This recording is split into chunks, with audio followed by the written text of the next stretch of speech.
টোকিওতে দ্বিপাক্ষিক বৈঠক করেছেন প্রধান উপদেষ্টা ডক্টর মোহাম্মদ ইউনুস এবং জাপানের প্রধানমন্ত্রী শিগেরু ইশিবা। নতুন বাংলাদেশ গড়ে তুলতে জাপানের সর্বাত্মক সহযোগিতা চেয়েছেন তিনি। বৈঠকে উভয় দেশের মধ্যে 6টি চুক্তি ও সমঝোতা স্মারক স্বাক্ষরিত হয়। এতে বাংলাদেশকে $100 কোটি ঋণ সহায়তা দেওয়ার চুক্তিও হয়েছে।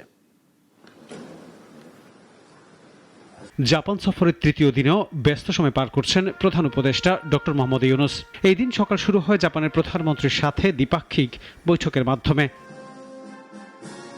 প্রধানমন্ত্রী শিগেরু ইশিবার কার্যালয়ে গেলে ডক্টর ইউনুসকে গার্ড অব অনার দেওয়া হয়। পরে দুই সরকার প্রধানের মধ্যে দ্বিপাক্ষিক বৈঠক হয়।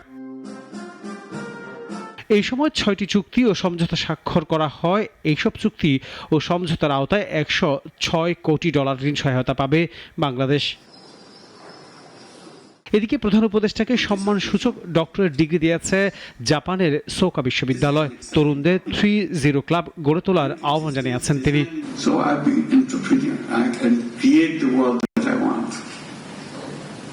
So these are the 3 zeros. On top of it, another idea came and attached to it. Business for profit maximization. I said, who said so? We'll create business for no profit at all, for no personal profit. Company business will make profit, but profit will stay with the business, not with the owner. Why I create that? I create business for solution of problems. এছাড়া টোকিওর জ্যাট্রো সদর দপ্তরে আয়োজিত সেমিনারে অংশ নেন doctor Yunus.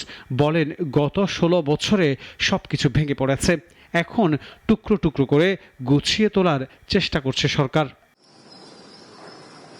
Anwar Hossain, নাগরিক, ঢাকা। ওয়ালটন আবারও millionaire অফারে ওয়ালটন ফ্রিজ কিনে আপনিও হয়ে যেতে পারেন মিলিয়নিয়ার।